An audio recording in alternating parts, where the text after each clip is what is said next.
ఎన్టీఆర్ మీల్కి ఒక bag 100 crores కూడా కొద్దిగా క్లారిఫికేషన్ ఇవ్వండి. సిఎస్ఆర్ ఫండ్స్ అంటే తెలియకుండా ఏం కాదు, అందరికీ తెలుసు, ఐడియా ఉంది. మీరు తెలియదు అని చెప్పి అనొద్దు.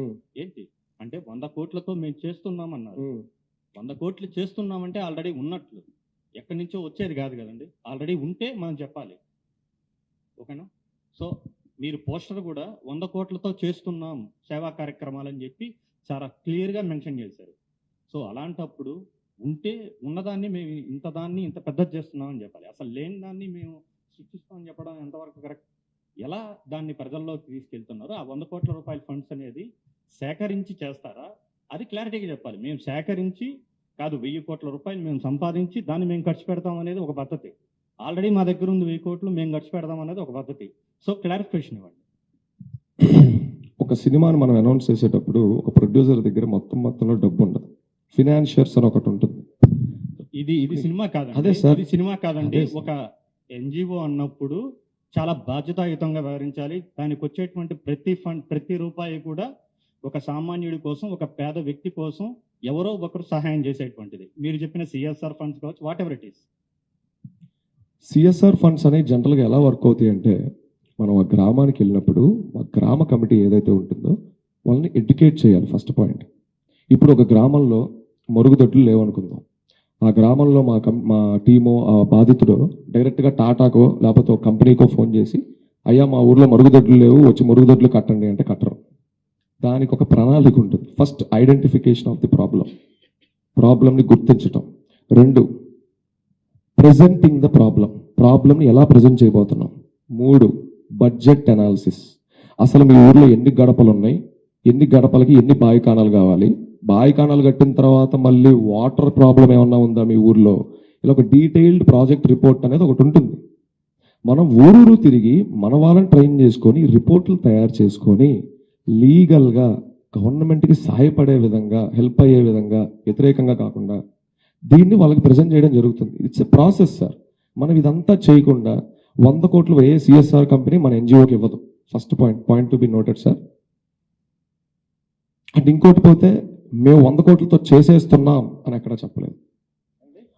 100 కోట్లతో చేసేస్తున్నాం అని 100 కోట్ల రూపాయల సేవా యజ్ఞం అని చెప్పాను.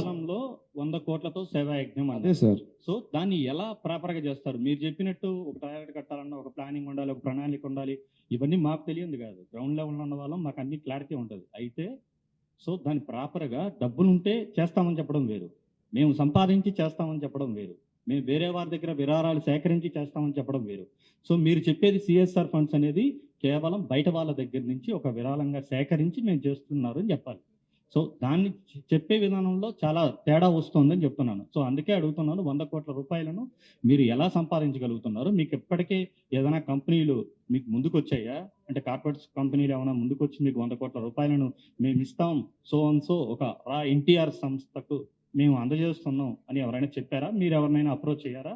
ఇప్పటి వరకు ఎంత సేకరించారు, ఎంత వచ్చాయి?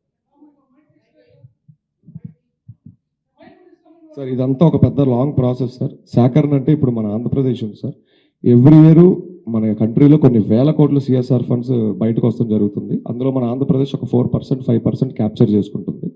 అండ్ క్యాప్చర్ చేసిన ఫండ్స్ని ఎప్పుడైనా ప్రభుత్వం మేజర్ థింగ్స్ మీద పెడుతుంది, like health care, child education, అలాగే గ్రామీణాభివృద్ధి. ఇందులో ఒక నెంబర్ గేమ్ ఒకటి ఉంది సార్.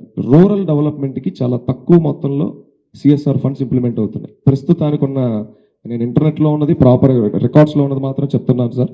ఇది ఎంతవరకు వాస్తవాలు అనేది ఇంక దాంతో ఆ రిపోర్ట్ దగ్గర తీసుకొని వదిలేద్దాం. సో మనం రైతే రాజు, ఒక్క నిమిషం,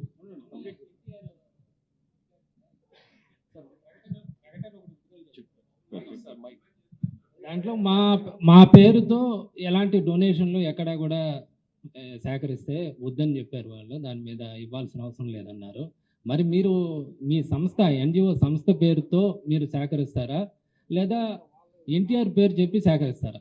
సార్ ఫస్ట్ ఆఫ్ ఆల్ మేము ఇది డైరెక్ట్గా వెళ్ళి అడిగే క్రౌడ్ ఫండింగ్ కాదు సార్.